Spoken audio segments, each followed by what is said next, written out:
Anteriormente em Top, presenciamos Garcia número 11 tentar atacar Ryusei, mas ele foi surpreendido pela guarda do D51 e Ryusei, que já esperavam e estavam parcialmente recuperados graças ao tratamento do Nadashinkage do coração do Garcia número 28. De tabela, Kibo chegou no final, fez uma lutinha bem rápida com ele e ao ver que estava em tremenda desvantagem, o Príncipe Demônio optou por fugir, mas foi cercado por Otton, que aceitou um convite para enfrentar Garcia. Num combate de Gemaken, a melhor técnica de Otton e do Príncipe Demônio, eles trocaram seus respectivos melhores golpes de forma intencional e após um breve embate, onde pouco foi definido, Garcia disse que precisava ir embora, mas antes Otton disse tinha descoberto quem ensinou o Gemaken para ele. O vídeo de hoje começa na cidade, onde Kibo questionava: Otton, quem foi que ensinou o Gemaken ao Príncipe Demônio? Foi o Kiryu mesmo? Otton respondia: sim, eu só pretendo confirmar isso adequadamente, mas antes disso tem algo que me preocupa. Kibo questionava: mas o que é? Otton respondia questionando: o meu rosto não está meio estranho? Kibo questionava: hã? Do que você tá falando? A cena cortava para Kiryu, que atendia seu celular e questionava numa videochamada com seu irmão gêmeo. O quê? Você está dizendo que fui eu que ensinou o Gemaken? Eu ainda nem conheci esse Príncipe Demônio, nunca sequer o vi, então como eu poderia ensiná-lo? Otton pontuava: mas aquele jeito de golpear com o Gemaken era idêntico ao seu, um ataque direto e impiedoso nos olhos. Kiryu respondia: eu já disse que não sei. Mas como foi que um velho fora do seu auge como você conseguiu lutar contra o Príncipe Demônio? Ele é forte? Otton respondia: bom, ele é forte. Ainda estou sofrendo com os efeitos colaterais do Gemaken. Podíamos ver que naquele momento, Otton sentia seu rosto deformado e Kiryu dizia: sua bondade acabou se voltando contra você. Até uma criança do primário entende qual causaria mais dano, um golpe direto ou um golpe parado no último instante. Você nem precisa me contar o que aconteceu na luta, eu já entendi. A vida inteira você para seu Gemaken para não machucar seus oponentes, sejam eles os mais vermes que possam ser. Otton respondia: o Gemaken foi criado para implantar alucinações no cérebro, quebrar desejos e destruir a vontade de lutar. Não é uma técnica que causa ferimentos externos através de impacto físico. E aqui, galera, só um adendo. Agora a gente entende um pouquinho melhor dessa técnica que o Otton sempre insiste em usar em estupradores e pessoas do tipo. Ele pega, para o golpe antes de acertar e deixa o cara com essa maldição. Dito isso, vamos continuar. Kiryu retrucava: ridículo. Destruir o corpo e a mente ao mesmo tempo é o mais eficiente como técnica de assassinato e o ideal a se fazer. Otton pontuava: mas assim as técnicas de restauração, ressuscitação não podem ser utilizadas da forma devida. Kiryu questionava: sei, quer que eu vá aí aplicar uma técnica de restauração em você? Otton respondia sentindo seu rosto deformado: não se preocupe comigo, eu consigo me virar sozinho. Mas o D51 ficou bem ferido ao ser golpeado pelo Garcia. Isso só o Dr. Gore pode consertar. Kiryu dizia: aquele cão fiel. Entendido, vou providenciar isso imediatamente. Seiko questionava: desculpe, mas onde você está agora, Kiryu? Parece que está bem barulhento onde você está. Kiryu respondia: estou num zoológico. Tem um gorila enorme bem na minha frente. Otton questionava: gorila? O que diabos você está falando? Kiryu respondia: uma criança caiu dentro da área cercada. Otton questionava: como assim? Kiryu respondia: estou ocupado agora, vou desligar. Kiryu desligava, tirava a criança de perto do gorila gigante e dizia: vai ficar tudo bem, só sofreu uma leve concussão. A mãe gritava pelo seu filho e Kiryu dizia: vou jogar ele aí, então segurem direito. Kiryu jogava a criança para alguns metros acima, pegavam ela e a mãe agradecia em lágrimas. Já Kiryu dizia: não foi por bondade que eu salvei essa criança. Só aproveitei a oportunidade para lutar com esse gorila que anda famoso por aí. Kiryu enfiava um chute na cara do animal gigante que era acertado em cheio, mas ele sequer se movia, sequer piscava. Surpreso, mas gostando do que via, Kiryu comentava: como esperado. Nem sequer se moveu, hein? O gorila dava um soco em Kiryu que bloqueava. Ele era jogado para trás, batia na parede do recinto e elogiava ver seu braço quebrado. Incrível! Quebrou com um único golpe. Kiryu se erguia dizendo: dizem que um ser humano nem sequer consegue matar um gato com as próprias mãos.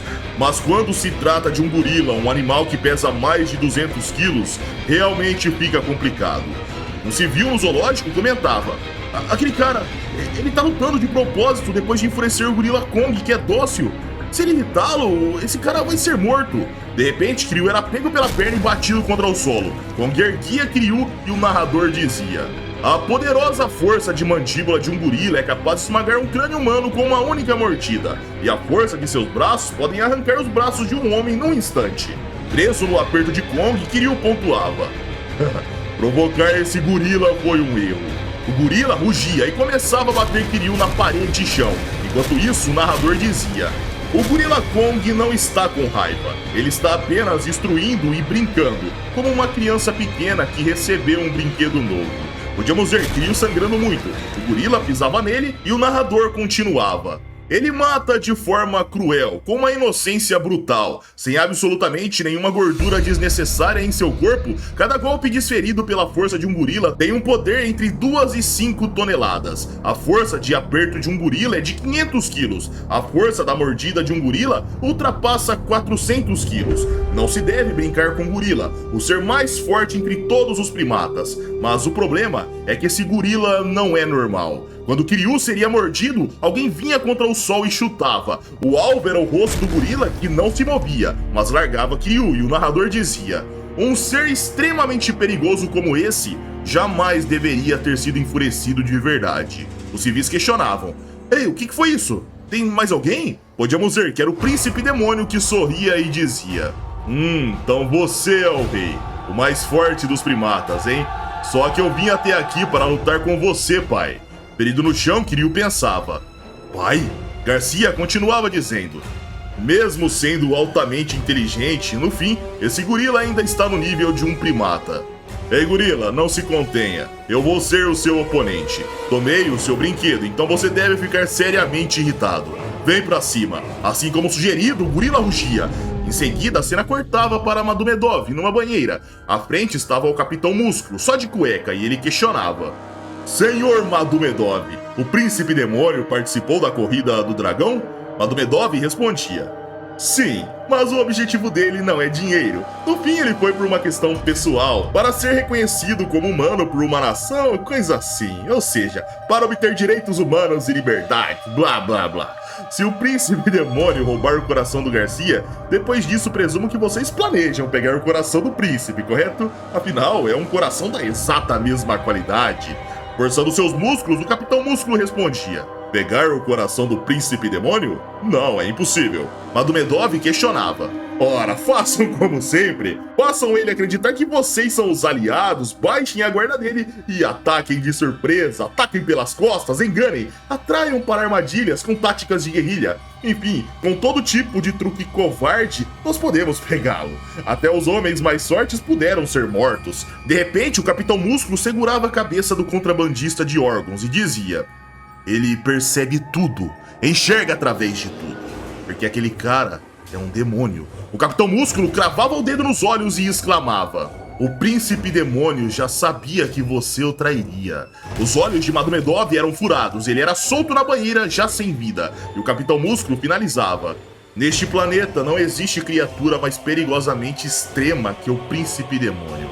Para mim, o príncipe demônio é dezenas de vezes mais assustador do que você, suas táticas covardes e seus lacaios armados. Voltávamos para o zoológico, onde o príncipe demônio pensava: vamos, enfureça-se, gorila. Mostre-me o seu verdadeiro poder. Mas o instinto de luta dos gorilas é inferior até mesmo aos dos chimpanzés. Espero não me decepcionar. Quando a mão do gorila iria atingir Garcia, ele aparecia nas costas e Garcia continuava divagando. Mesmo nascendo com um poder ofensivo esmagador, dizem que são dóceis demais para usar toda a sua força bruta. Eles nunca lutam com tudo que têm. Por isso são subestimados. G11 desviava de outra investida, desaparecendo em altíssima velocidade e continuava divagando. É por isso que os filhotes são caçados e mortos. Eles não conseguem nem mesmo proteger a própria família. Essa sua postura insensível e obtusa me irrita a ponto de dar náusea. Você não será mais dócil. Esse golpe fará você aprender. Garcia aparecia na frente de Kong e batia com seu Geimaken. O alvo era o cérebro do gorila gigante, que sentia seu rosto sendo explodido. Garcia pousava e concluía: bondade é fraqueza, mas fico feliz que o Geimaken funcionou até mesmo num gorila. Kiryu via aquilo no chão e voltávamos para o Capitão Músculo, que fazia suas poses compulsórias e dizia: ótimo, eu consegui matar Magomedov e Amanobekov.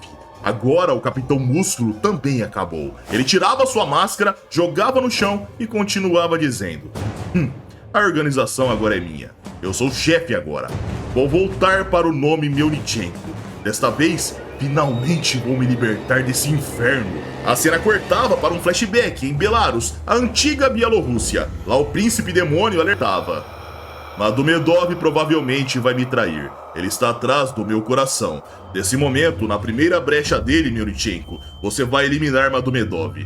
Magomedov é um avarento repugnante e um homem sem vergonha alguma. A vergonha é uma capacidade que só os humanos possuem. Ele participa da purificação democrática de um certo país e trafica órgãos. Ele vende até órgãos de bebês e crianças pequenas. São atos tão horríveis que me dá nojo de mencionar. Ele é um animal. Até o mal precisa ter propósito e dignidade. A organização será herdada por você. E mantenha firmes as conexões com os Estados Unidos. Obviamente, a corrida do dragão vai continuar enquanto isso. Mionichenko chamava: grande príncipe demônio. Ele removia seus óculos de sol, sentia a parte da sua cabeça arrancada onde ficava sua cicatriz e dizia: bem, quando as sequelas dessa maldição vai melhorar? Garcia respondia: se jurar lealdade a mim, um dia eu vou te curar. Mionichenko insistia: mas senhor, com essa maldição eu sinto um buraco eterno no meu rosto. Parece que minha mente está à beira do colapso. Eu tenho dores de cabeça e... Garcia pegava algo do seu bolso e dizia: você é o Capitão Músculo a partir de hoje. Então agora use esse rosto. Ele entregava a máscara e voltávamos para o presente, mais especificamente para o zoológico, onde os civis diziam: incrível, ele derrotou o gorila. Mas quem é aquele cara? Questionavam: será que ele não estava usando algum tipo de arma? É impossível derrotar o maior gorila do mundo. No recinto, Garcia questionava em tom irônico: você está bem, papai? Que tal eu acabar com seu sofrimento? Kiryu se surpreendia e pensava: ele vai usar o Gemaken. Ao ser tocado, Kiryu sentia um buraco surgindo no seu rosto. Em seguida, a cena cortava para ele acordando assustado num quarto de hospital. Com ele no quarto estava Garcia, que dizia: fique tranquilo, eu não implantei o Gemaken em você. Kiryu questionava: você é o príncipe demônio? O príncipe respondia: e você é o demônio que ultrapassou todos os demônios. Por isso, seu filho é o príncipe demônio. Se os pais estão prestes a serem mortos, é óbvio que o filho vai ajudá-los. Mesmo assim, o amor familiar que sinto é bem forte. Kiryu retrucava: não brinca comigo, eu não sou seu pai, nós não somos uma família. Garcia respondia: quem está brincando é você, papai. Kiryu questionava: como é que é? Garcia respondia alertando com um sorriso no rosto: se você não fosse meu pai, eu já teria matado um bicho como você há muito tempo. O poder sobre a vida e a morte pertence a mim, o mais forte de todos. É por isso que... não, brincadeirinha, é só uma piada. Eu só queria imitar um pouco você, papai. Bem, apesar de você não estar no auge da sua forma, tem várias coisas que eu quero que você me ensine, papai. Especialmente as técnicas do estilo Nadashinkage, que são consideradas secretas. E dessa forma, galera, com esse monstro na obra, o vídeo chega ao fim. Galera, eu quero pontuar algumas coisas aqui pra vocês antes de fecharem o vídeo. Vamos falar primeiro desse gorila absurdo. Esse animal, ele é gigantesco. Um gorila normal, até onde eu sei, chega na faixa de 1,80 m. Esse gorila, vocês viram, a poder estar mostrando a imagem aí pra vocês. Ele comparado ao Kiryu, que é um cara na faixa de 1,90 m, é muito maior do que essa altura. Esse bicho deve ter uns 2,50 m, 3 metros de altura, eu não sei. Disseram que é o maior gorila do mundo, então a gente já entende que é muito maior que um gorila normal. Segunda coisa, o Garcia, o G11, foi capaz de quebrar o pescoço do D51 com um único aperto. O bicho é extremamente resistente e mesmo assim foi extremamente danificado. Porém, esse gorila não tomou dano nenhum da porrada desse cara. Esse gorila, galera, ele tem uma força tão extrema que o autor não tratou ele, na minha opinião, da forma que ele merecia. Obviamente, o Kiryu não usou as técnicas do Nadashinkage, ele foi apenas na força bruta, porém vimos o Kiryu ser jantado. Óbvio, não é o Kiryu no auge, mas a força física desse animal é surpreendente. A última coisa que eu quero pontuar para vocês é que, pelo que deu a entender, o G11 ainda não domina a maioria das técnicas do Nadashinkage, pelo menos não as secretas. Ele é um mestre sim no Gemaken, mas agora o cara tá interessado em aprender as técnicas secretas com o Kiryu. Então vamos ver o que isso vai resultar. Galera, esse foi o vídeo, esses foram os comentários que eu queria fazer. Se curtiram o vídeo, like para ajudar o canal, se inscrevam se não forem inscritos e caso queiram vídeos exclusivos, é só virar membro do canal. E as redes sociais vão estar aqui na tela, caso queiram me seguir. E é isso, pessoal, eu tô indo nessa, um abraço, fiquem com Deus e tamo junto!